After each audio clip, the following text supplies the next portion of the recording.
JMM అధినేత జార్ఖండ్ మాజీ CM Shibu Soren మృతి పట్ల బ్యూరోస్ అధినేత కేసీఆర్ సంతాపం వ్యక్తం చేశారు. ఆయన మరణం జార్ఖండ్, తెలంగాణ వంటి దేశ ప్రాంతీయ అస్తిత్వ రాజకీయాలకు, జాతీయ ఫెడరల్ స్ఫూర్తికి, ఆదివాసీ సమాజానికి తీరని లోటని అన్నారు.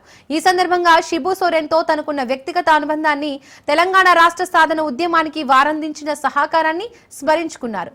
దేశ ఫెడరల్ స్ఫూర్తిని ప్రతిఫలించే దిశగా షిబు సోరెన్ చేపట్టిన జార్ఖండ్ స్వరాష్ట్ర ఏర్పాటు ఉద్యమం ప్రత్యేక తెలంగాణ రాష్ట్ర ఉద్యమానికి స్ఫూర్తి నింపిందన్నారు.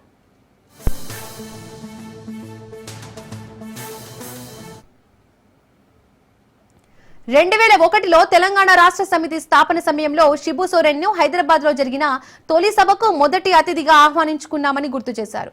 నాటి తెలంగాణ ఉద్యమానికి ఆయన తెలిపిన సంపూర్ణ సంఘీభావం మర్చిపోలేనిదని చెప్పారు. తెలంగాణ ప్రజల ఆకాంక్షలను గుర్తించిన షిబు సోరెన్ తాను ప్రారంభించిన తెలంగాణ మలిదశ ఉద్యమానికి అండంగా నిలిచారని కేసీఆర్ తన కృతజ్ఞతాభావాన్ని వ్యక్తం చేశారు.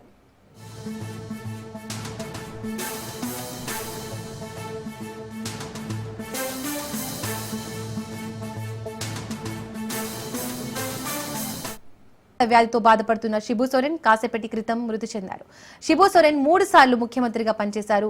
దుమ్కా లోక్సభ నుండి 8 సార్లు ఎంపీగా గెలిచారు. జార్ఖండ్ రాష్ట్ర సాధన పోరాటం షిబు సోరెన్ పోరాటం చేశారు.